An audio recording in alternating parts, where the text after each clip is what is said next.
Sentire Media. Hello, you. You're listening to A History of Italy.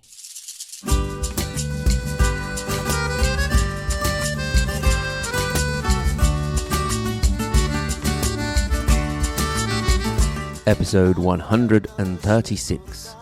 Savoy, Amedeo VIII, from Count to Duke to Pope, 1391 to 1451. Nelle valli, tra due salici piangenti, io ritrovo la speranza di un amore che ormai fu. We last left our seemingly endless succession of counts of Savoy named Amedeo with the mysterious death of Amedeo VII, the Red Count. This event had left his barely 8-year-old son as the heir to the county, and that young boy was named, would you believe it, Amedeo. Where his father and grandfather had been strong and macho, keen jousters, fighters, and hunters, this new Amedeo was a weak, scrawny, and sickly, cross-eyed young boy, prone to melancholy and feelings of loneliness. This was not helped by the fact that his mother also soon left for a new marriage, and the boy was placed under the regency of his grandmother, Bona of Bourbon, to whom he was very attached. But in time she was also sent away, and Amedeo found himself surrounded by nobles jockeying for influence. The court of Burgundy in particular had a strong influence on him, with Duke Philip the Bold of Burgundy managing to marry his daughter Maria to Amedeo. When at the start of the 15th century Amedeo VIII of Savoy came into power, he soon showed that, although physically weak, he would be no pushover, and would prove to be a very shrewd politician, always managing to get the best out of every situation he found himself in. His calm approach earned him the name Amedeo the Peaceable. For example, when the madness of King Charles VI of France provoked a civil war in the country, the Savoy managed to play both sides of the conflict. One particular tactic to do this was to use the knights of the household on one side on one occasion, and then another side in another occasion, and then blame events on the initiative of the individual members of the household. Amedeo did the same on this side of the border, managing to cleverly tread a balance between Milan on one side and Florence and Venice on the other. A big moment for the Savoy came on the 9th of February 1416, when the Count managed to get King Sigismund of Luxembourg to transform the county into a duchy. From that point on, until they became kings, the rulers of Savoy would be dukes. You'd think that would be enough of an achievement for this prudent line of rulers. But Amedeo VIII also consolidated the stretch of land from their holdings down to Nice with the acquisition of important castles, but also east to Lombardy with the acquisition of the city of Vercelli, moving their borders close to the Sesia River and to more modern borders between the regions of Piedmont and Lombardy. At the same time, he also extended his holdings in France. Amedeo VIII is also remembered for making a pretty good attempt at getting all of these lands under some sort of unified administrative control. In the year 1430, he collected all of the laws of the areas he controlled, very diverse for culture and tradition, under a series of statutes that were a pretty good compromise between centralized power and local diversities. This was quite a feat if you consider that we are talking about lands that go from French Savoy, almost untouched by the communal fad, to the very communal Piedmont area. In a certain sense, you could say that these statutes represented a passage from the feudal medieval to the modern period for the duchy.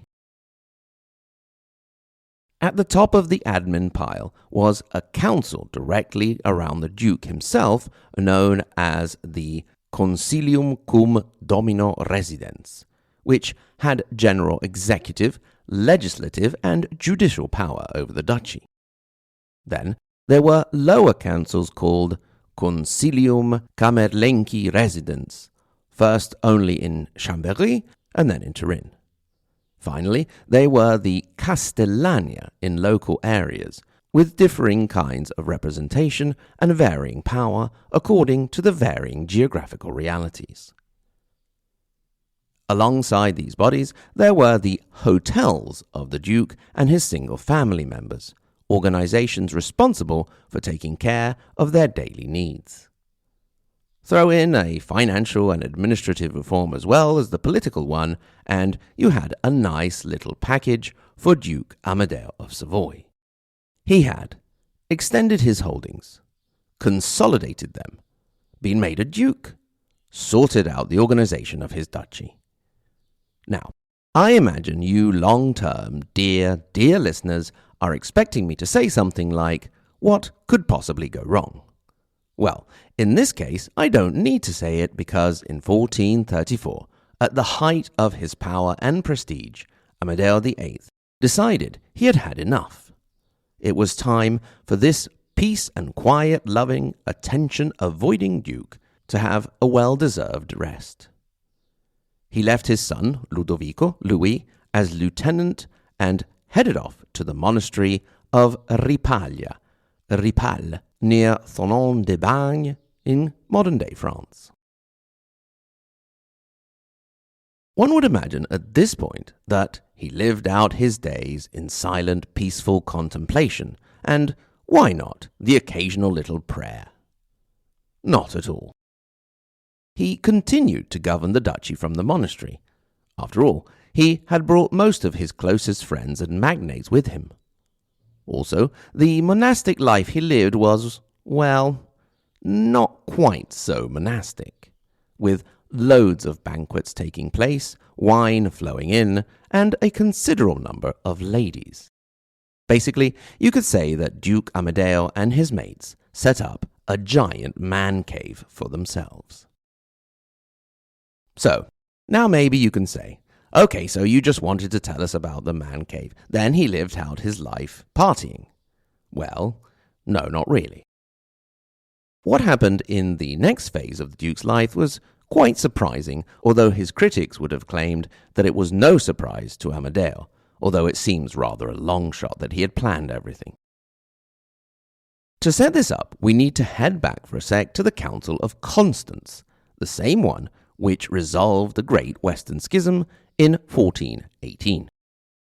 You will remember that at the end of the 14th century, the cardinals elected Urban VI. Then they didn't like him and changed their minds and elected Clement VII, and then everybody argued about it for a few decades. Then a council was convened in Constance in 1418, and they deposed all the other popes hanging around and elected Martin V. This set up an interesting precedent. A council had intervened to depose a bunch of popes. So, what that meant in the end was that the authority of the council was greater than that of the pope himself. This made for some council members with big ideas. Also, the kings of England and France were more than pleased to have an opportunity to get their bishops out from under the clutches of the papacy in Rome. Now, the Council of Constance had set out a clause, the concilio frequens, which meant that the Pope was required to convene regular councils, and Pope Martin V dutifully did this, convening one in 1431. This is known in Italian as the Concilio di Basilea, after Basel in current-day Switzerland. While I believe in English it is known as the Council of Florence, where it eventually ended up. To be correct, we would have to call it the Council of Basel, Ferrara, and Florence, the three cities it took place in. It was moved from Basel to Ferrara because the Pope felt the councillors were getting too big-headed, and then to Florence due to a wave of plague that hit Ferrara. Martin V convened it, but he must have thought it was too much bother, so he decided to die, and it was actually opened by his successor, Eugene IV. The real purpose of the event was to try and reconcile the Western and Eastern Church schism, and for a very short time it seemed it might happen. But in the end it didn't, so we'll leave that to the Pontifex podcast to deal with when they get there. What we are interested in is the fact that Eugene was not having any of this council over the papacy business at all. The Pope was the boss. He always had been and always would be, and he, Eugene, was Pope. Tensions rose until finally in 1439 the council deposed Eugene, declaring him rebellious, guilty of simony, and being a schismatic. They also possibly blew their noses at him and called his auntie nasty names. At this point, in the eyes of the council, there was a vacancy for Pope. So, in their newly discovered super council powers, they started shopping around for one. The situation was complicated, and not many people wanted to get into what seemed like yet another schism. So, many who were approached refused. Then someone had a thought, although some contemporaries suspect that the thought was put into their heads by the man in question. The thought was this: don't we know an able politician who just recently has left the public life behind to live life as a sort of spiritual recluse, the so-called hermit of Ripaglia? Would you believe it? In 1439, Duke Amedeo VIII was made Pope Felix V. Felix meaning happy, so enter stage left Pope happy. The following year, he definitively abdicated the duchy in favor of his son Ludovico and got down to a bit of poping, an activity which, of course, included elevating a load of his mates to cardinals. The mini-schism lasted until the death of Eugene IV in 1447. His successor, Nicholas V, was a bit more diplomatic, and Amedeo VIII, Felix V, accepted to abdicate to reunite the church. Also because, once again being a pragmatic politician, he understood that he would never get enough support to get the upper hand. So, in 1449, he abdicated, recognizing Nicholas V as the one true pope. He would be the last anti-pope in the history of the Catholic Church.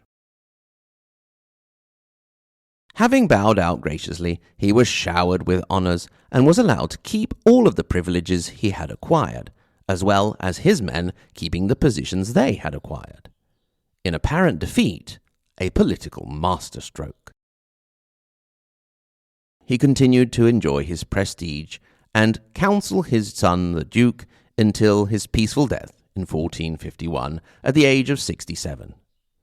He is buried in the Cathedral of Turin, the same location of the Holy Shroud, which more than likely is not the real Holy Shroud. So with the Savoy and Piedmont, we have brought all of the areas of the Italian peninsula into the 15th century, and it's time for a recap before we start going round all over again. In the next round, we'll be getting out of the 15th century and even sadly saying goodbye to the Middle Ages.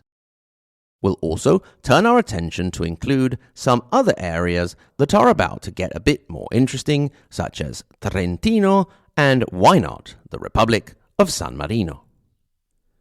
If, like me, you are a bit sad at the idea of leaving the Middle Ages, I hope you will find consolation in the fact that we will be introducing a few colourful characters. Names you might have heard: Sforza, Medici, Borgia, Michelangelo Buonarroti, Leonardo da Vinci, and a guy called Cristoforo Colombo. I hope you decide to stick with us.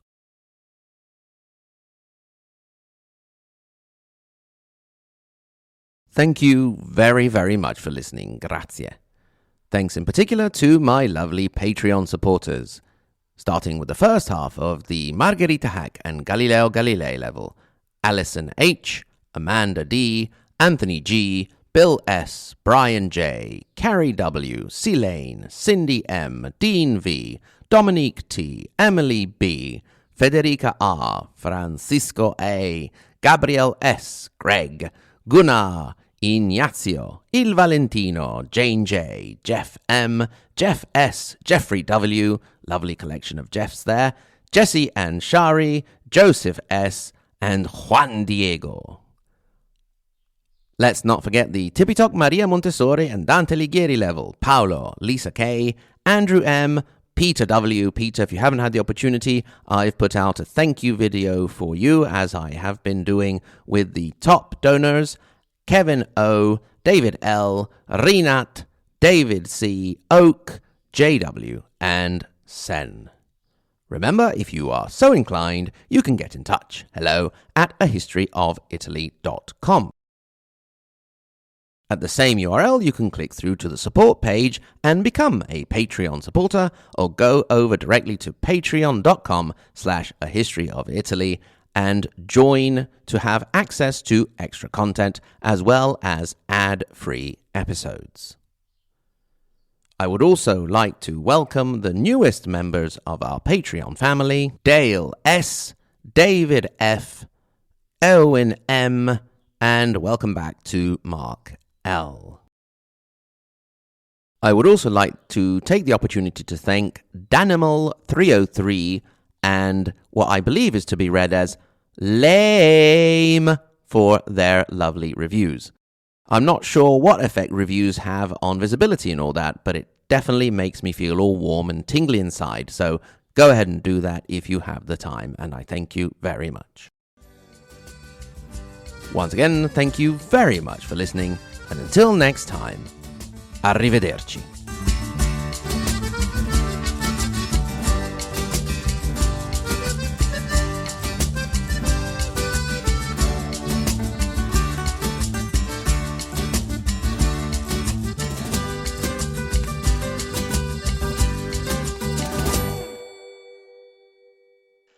Hello, just a quick end note to tell you that we did have a sketch prepared here, but unfortunately I wasn't able to coordinate with my actors to get it out in time. You know, these busy actors with all their going to school and having friends and all that ridiculous business. Anyway, we will be putting the sketch from this episode onto the Patreon content, so now is a perfect time to join. Thanks again, bye. Sentire Media. Hey, podcast producers and show hosts. Do you want to join a podcast network that celebrates all things Italian? At Sentire Media, we understand the allure of Italy and its unique culture. Our devoted team of hosts and producers are all driven by their shared passion for Italy. And we work tirelessly to create the best lifestyle podcasts and content that will whisk you away to the very heart of Italy. With us, you can savor the mouth-watering flavors, get lost in the stories from the past, break down the cultural barriers, and truly immerse yourself in the vibrant traditions of this intoxicating country. If you have a great podcast idea or are already in production and would like to join Sentire Media, head over to sentiremedia.com, that's SENTIRE media.com, and find out how to submit your show.